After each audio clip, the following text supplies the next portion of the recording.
Hello everyone, this is Swati Singh. Welcome to Shreeji classes. आज हम लोगों ने सॉल्यूशन का क्वेश्चन स्टार्ट किए हैं क्योंकि थ्योरी सारी कंप्लीट हो गई है। क्लास 12th का जो फर्स्ट चैप्टर है उसकी थ्योरी कंप्लीट हो चुकी है और आज का क्वेश्चन जो है हमारा वो इंटेक्स क्वेश्चन है। 5-4 इंटेक्स क्वेश्चन है, उसके बाद एक्सरसाइज स्टार्ट हो जाएगी। ठीक है, तो जो पहला क्वेश्चन है हमारे पास वो क्या है? Vapour pressure of pure water at 298 kelvin is 23.8 mmHg। मतलब ये प्योर वाटर का वेपर प्रेशर है। ठीक है, 50 gram of urea dissolved in 850 gram of water. मतलब ये वॉल्यूम ऑफ वाटर है, हमें गिवन है। और ये सॉरी, वॉल्यूम नहीं, मास ऑफ वाटर है, मास ऑफ सॉल्वेंट की बात कर। ठीक है, और ये मास ऑफ सॉल्यूट है। Calculate vapour pressure of water for solution. मतलब हमें P1 निकालना है और it's relative lowering. Relative lowering की बात कर दी तो यहाँ पे रिलेटिव लोअरिंग का मतलब यहाँ पे वेपर प्रेशर की या फिर relative lowering of vapour pressure पूछा गया है। ठीक है, तो होप सब क्वेश्चन समझ में आया होगा। इसके पहले जितने भी क्वेश्चन थे चैप्टर के अंदर एग्जाम्पल के रूप में ये इंटेक्स क्वेश्चन सारे कंप्लीट करा दिए गए हैं थ्योरी के साथ ही, और ये भी क्लास साथ साथ चलेगी। और जब तक ये कंप्लीट नहीं होंगे हम उसके बाद नेक्स्ट चैप्टर स्टार्ट करेंगे। जब तक ये कंप्लीट नहीं होंगे उसके बाद ही स्टार्ट करेंगे। ठीक है, इनको कंप्लीट करने के बाद। ठीक है, तो फर्स्ट क्वेश्चन जो हमारा है उसमें क्या पूछा गया है? हमसे पूछा गया है P1 पूछा गया है। ठीक है, तो P1 जानने के लिए हमें क्या चाहिए? क्वेश्चन समझ में आया होगा। अब हम जो जो गिवन है वो लिख लेते हैं। हमको P0 ऑफ वाटर दिया है 23.8 mmHg। This is unit of pressure. हमको वेट ऑफ यूरिया दिया है। वेट ऑफ यूरिया मतलब हमको W2 दिया है, सॉल्यूट की वैल्यू दी है। W2 50 ग्राम दिया है। हम मोलर मास ऑफ यूरिया निकाल लेंगे। फिर हमको वेट ऑफ वाटर दिया है 850 gram, that is weight of solvent. और यहाँ पे हम मोलर मास ऑफ वाटर निकालेंगे, that is 18 gram per mole. ठीक है, हमको फाइंड आउट क्या करना है? हमको जो फाइंड आउट करना है वो है vapour pressure of the solution. ठीक है, पीएस फाइंड आउट करना है और हमको रिलेटिव लोअर वेपर प्रेशर चाहिए। Relative lowering in vapour pressure चाहिए। और relative lowering in vapour pressure क्या होता है? P माइनस पी एस लिख देते हैं या P1 लिख लेते हैं, PS अपॉन P0। ठीक है, ये भी हमें फाइंड आउट करना है। ठीक है,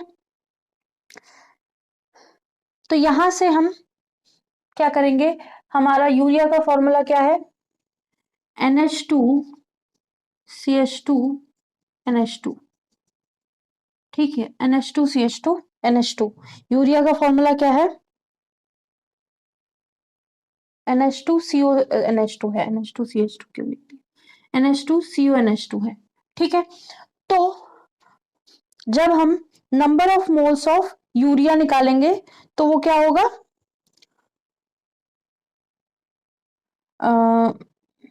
इसके लिए हमें चाहिए मास ऑफ यूरिया या 2 अपॉन मोलर मास, या W2 इसको लिख लो, W2 अपॉन मोलर मास। तो मोलर मास कितना है? 2N है, 1C है, 1O है, 4H है।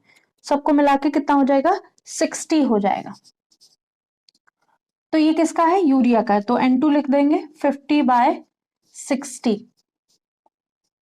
तो 1 पॉइंट, ये तो 1 पॉइंट आ गया। नहीं नहीं, 1 पॉइंट क्यों आएगा? 0.8 आएगा, 0.8 आएगा। और यहाँ पे N1 is equal to 850 upon molar mass of water कितना है? 18। ये ज्यादा आएगा, ये कितना आएगा? ऑलमोस्ट 47 के आसपास आ जाएगा। ये 47 के आसपास आ जाएगा। पॉइंट में कुछ आएगा थोड़ा बहुत, 1 2 3 ऐसे कुछ, ठीक है। अब रिलेटिव लोअरिंग का जो रॉल्स लॉ है वो उसके अकॉर्डिंग हम क्या लिखेंगे, P not upon P naught minus PS जो सॉल्यूशन का अपॉन पी नॉट, ये है relative lowering in vapour pressure. ये किसके बराबर होगा, x2 के बराबर होगा। x2 क्या होता है, मोल फ्रैक्शन ऑफ सॉल्यूट, यहाँ पे n2 upon n1 plus n2 लिख लेंगे, ठीक है। Number of moles of solute upon number of moles of solvent plus number of mole of solute, ठीक है। ये हम लिख सकते हैं।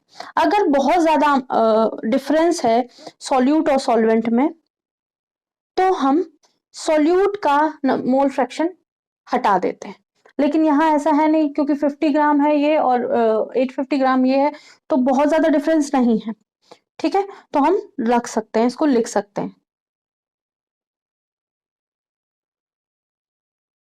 ठीक है। तो यहाँ वैल्यू क्या आ जाएगी, P naught minus P S upon P not, that is relative lowering of vapour pressure. ये कितना आएगा, 0.8 अपॉन 47.8। इसको डिवाइड करने पे जो हमारा आंसर आएगा वो कितना आ जाएगा, 0.017 के आसपास आ जाएगा, ठीक है। तो ये हमारी क्या हो गई, relative lowering of vapour pressure. ये सेकंड का आंसर आ गया, ये इसका आंसर आ गया, ठीक है। अब हमको क्या चाहिए, पीएस चाहिए, वेपर प्रेशर ऑफ सॉल्यूशन चाहिए। वेपर प्रेशर ऑफ सॉल्यूशन के लिए हम क्या करेंगे, पी नॉट हमें पता है, पी नॉट हमें पता है, ठीक है। तो P naught minus P S is equal to 0.017 into P naught क्या है, 23.8 mmHg, ठीक है। यहाँ पे भी mmHg होगा, सब कट जाएगा कट कुट के। यहाँ पे भी हम ये वैल्यू लिख लेंगे, पी नॉट की जगह क्या लिख लेंगे, 23.8 mmHg।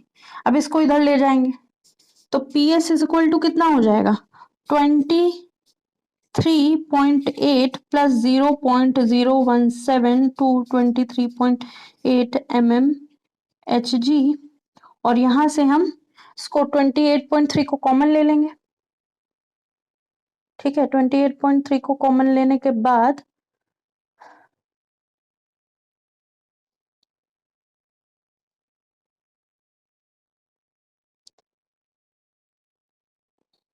कुछ ऐसा तो नहीं गलत किया हमने, ये इधर लाए, ठीक है, इसको इधर ले गए, तो यहाँ पे माइनस का साइन आएगा, ठीक है। माइनस का साइन में गड़बड़। अब 23.8 कॉमन ले लेंगे, तो उसके बाद क्या बचेगा, 1 माइनस 0.017, ठीक है। तो 23.8 इंटू 1 माइनस 0.07 तो 23.4 के आसपास आ जाएगा mmHg। मतलब बहुत माइनर सा चेंज देखने को मिलेगा 0.4 का, ठीक है। 0.4 mmHg vapour pressure of water हो जाएगा इन सॉल्यूशन, और रिलेटिव लोअरिंग प्रेशर 0.017 हो जाएगा।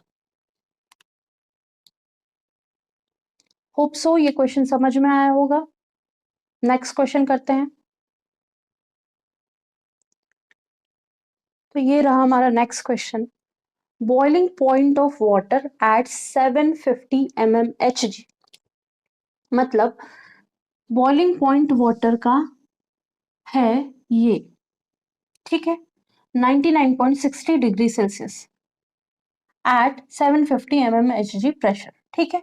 How much sucrose is to be added to 500 mg of 500 gram of water such that it boils at 100 degree Celsius.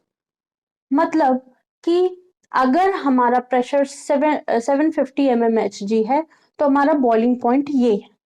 हमने क्या किया, अपने वाटर में जो 500 ग्राम वाटर है उसमें सुक्रोज मिक्स किया। अब सुक्रोज मिक्स करने के बाद हमारा जो बॉइलिंग पॉइंट है वो 100 डिग्री सेल्सियस पहुंच गया। तो यहां से यहां एलिवेशन इन बॉइलिंग पॉइंट हमें देखने को मिला, ठीक है। तो जब ये देखने को मिला, तो हम लोगों ने कितना सुक्रोज इस सॉल्यूशन में मिक्स किया होगा कि हमें एलिवेशन इन बॉइलिंग पॉइंट देखने को मिला। ठीक है, तो डेल्टा बी जो एलिवेशन इन बॉइलिंग पॉइंट है वो क्या होगा, फाइनल माइनस इनिशियल। ठीक है, हमारी क्या आ गई है, 100 डिग्री सेल्सियस आई है जब हमने सुक्रोज को मिक्स किया है, और यहाँ पे कितनी है 99.63 प्योर वाटर का बॉइलिंग पॉइंट है एट 750 mmHg। तो ये कितना आ जाएगा 37 0.37 डिग्री सेल्सियस या केल्विन दोनों में लिख सकते हैं, क्योंकि डिफरेंस जो है केल्विन और डिग्री सेल्सियस में सेम होगा। ठीक है, अब हमें क्या चाहिए, अब हमें चाहिए मास ऑफ सुक्रोज।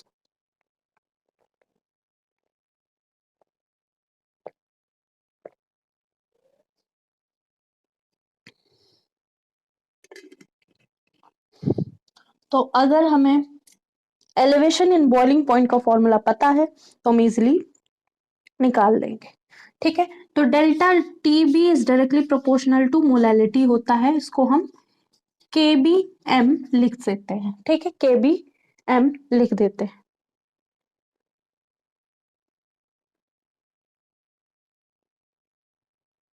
जो एलिवेशन कांस्टेंट होता है वाटर का कितना होता है, केबी की value, elevation constant of water कितना होगा 0.52 केल्विन केजी पर मोल, 0.52 केल्विन केजी पर मोल। ठीक है, ये याद रखना वाटर के लिए होती है। ठीक है, क्योंकि यहाँ पे हमें मोलालिटी नहीं गिवन है, हमको मास दे रखा है सॉल्वेंट का, हमें मास निकालना है सुक्रोज का। ठीक है, तो इस को हम लिख लेंगे K B into mass of sucrose upon molar mass of sucrose into 1000 upon mass of water in kg in gram. ठीक है, केजी अगर लिखते तो 1000 से मल्टीप्लाई नहीं करते। तो ये हमें फाइंड आउट करना है, ये हमें याद रखना है, या फिर कभी कभी गिवन होगा। और ये मोलर मास ऑफ सुक्रोज हमें पता होना चाहिए, सुक्रोज का फॉर्मूला क्या होता है। ठीक है,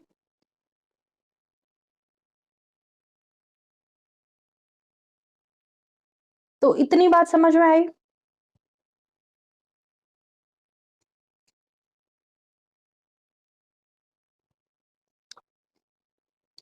तो सुक्रोज का जो फॉर्मूला होता है वो क्या होता है C12H22O11।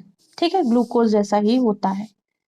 तो 12 इंटू 12 12 कार्बन है, तो 12 इंटू 12 प्लस 22 प्लस 16 इंटू 11 ये करेंगे तो हमारी जो वैल्यू आएगी वो कितनी आ जाएगी, वो आ जाएगी 342। ठीक है, तो के बी कितना है 0.52 into M2 upon 342 into 1000 upon 500, 1 cancel,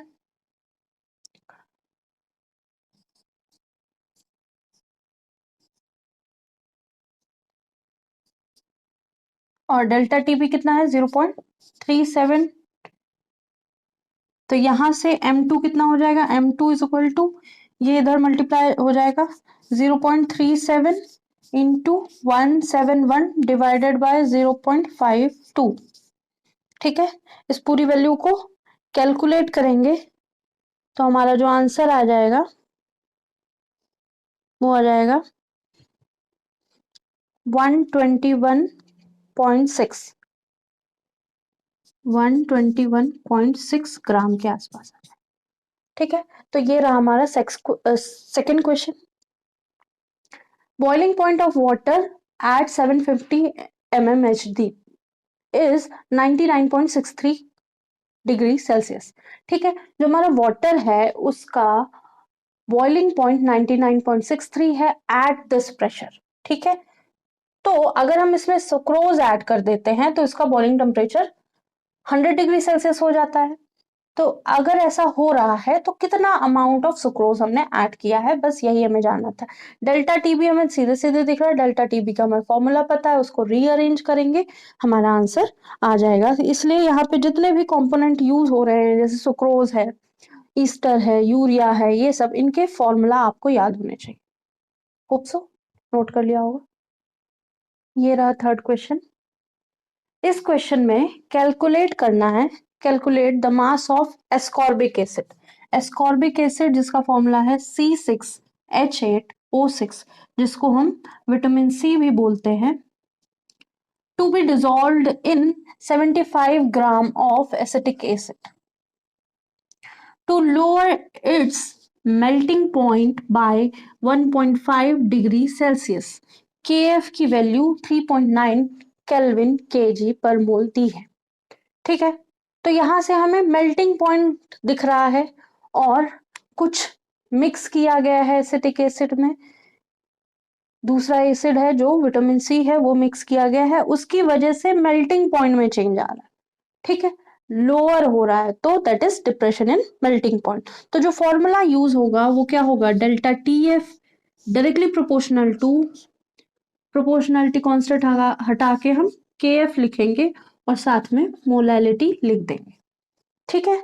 इस फॉर्मूला में हमने जब इसको एक्सटेंड किया तो हमने क्या लिखा, मास of solute upon molar mass of solute into 1000 mass of solvent, ठीक है, mass of solvent.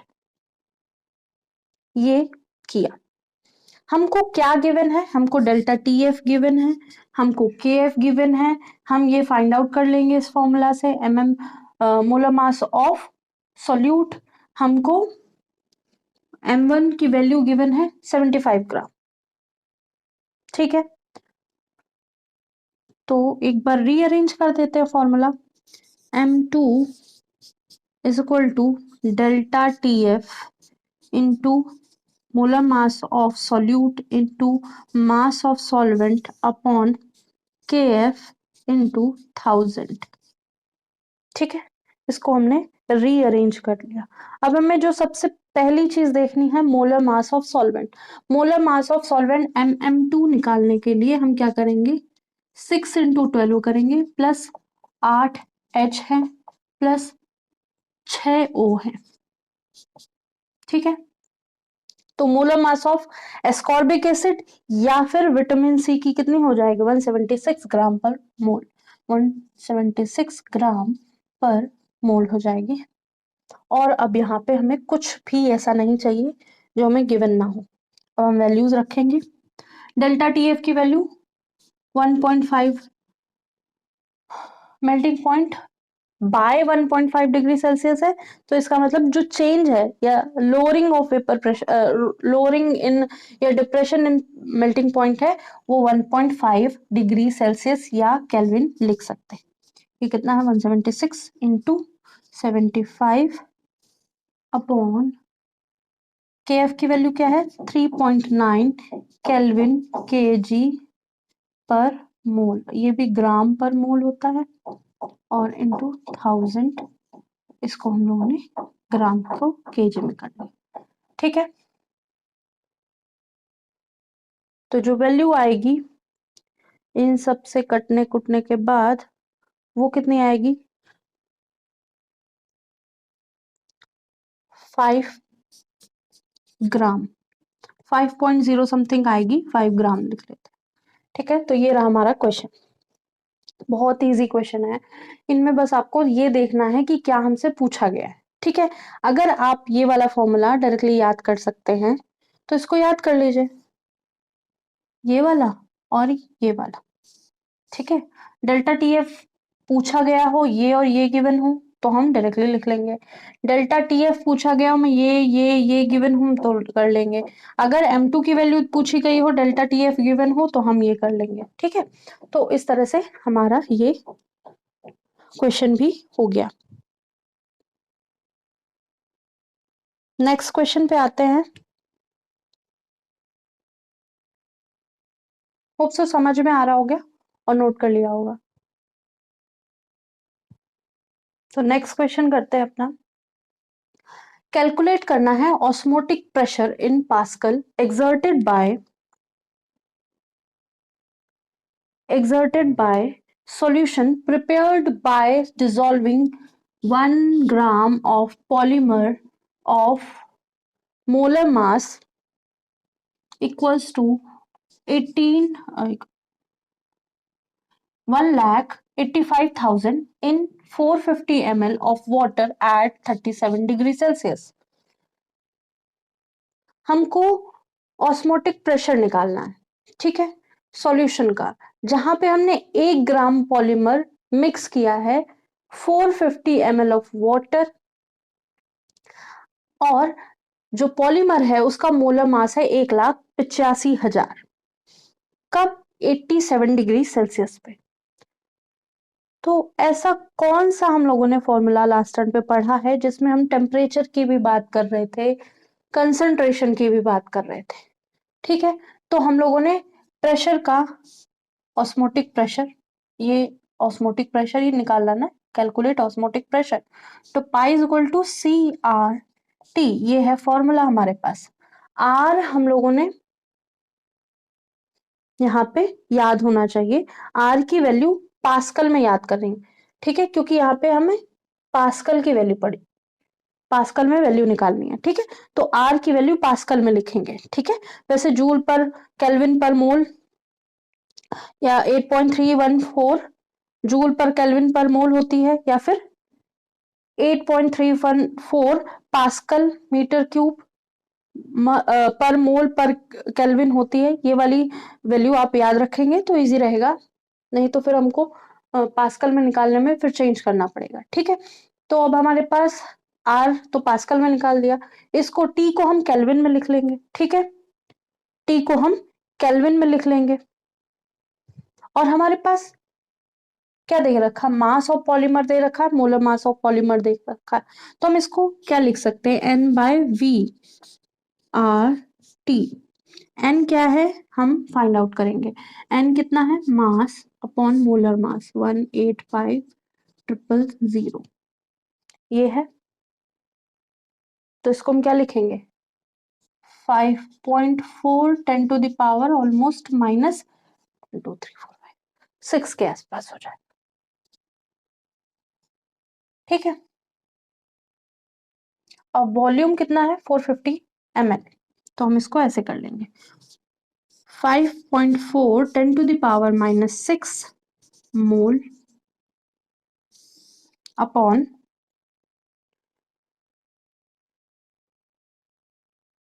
Volume, litre में है तो ठीक है, नहीं है लीटर में एमएल में है, तो हम क्या करेंगे, यहाँ 1000 से मल्टीप्लाई कर देंगे और साथ में यहाँ 450 लिख लेंगे।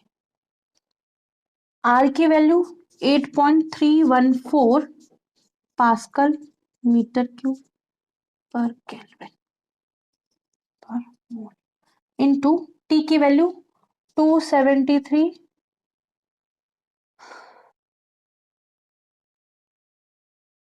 तो टी की वैल्यू कितनी हो जाएगी, 273 में ऐड कर लेंगे तो 200 सॉरी 300, इसको ऐड करेंगे 310 केल्विन लिख सकते हैं, तो 310। अब इसको कैलकुलेट करेंगे,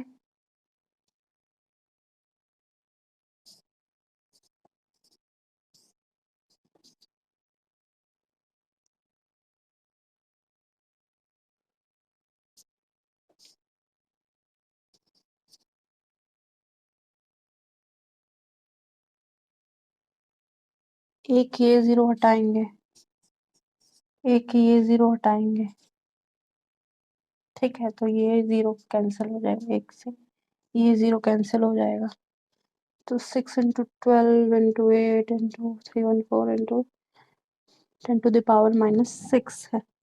तो ये कैलकुलेट करने पर लास्ट में वैल्यू आ जाएगी 30.9, 30.9 ऑस्मोटिक प्रेशर है, तो यहाँ पे केवल पास्कल बचेगा, ठीक है।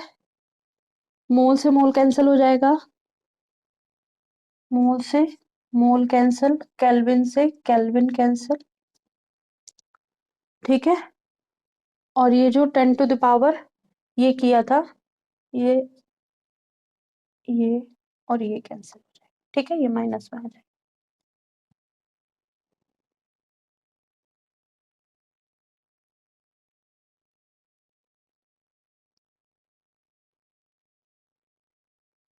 तो होप सो ये क्वेश्चन समझ में आया होगा। बस कैलकुलेट करना आपको आना चाहिए, फॉर्मूला आप कोरिलेट कर लेंगे तो इजीली सारी चीजें सॉल्व हो जाएंगी।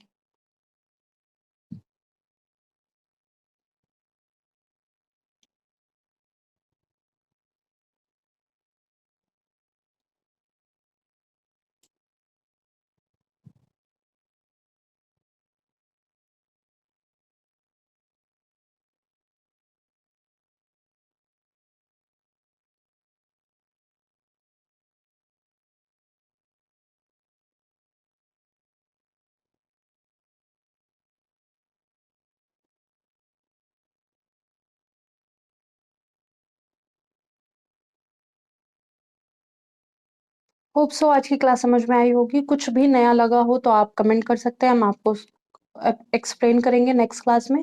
और आज जो भी चीजें हुई हैं वो इंडेक्स क्वेश्चन जो एनसीईआरटी में गिवन होते हैं उसके बेसिस पे हुई हैं।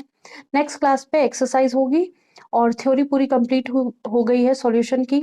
एक्सरसाइज हम खत्म कर देंगे, 30-40 क्वेश्चन होंगे जो भी, उनको 5 से 6 वीडियोस में कंप्लीट कर लेंगे और नेक्स्ट चैप्टर अपना स्टार्ट करेंगे।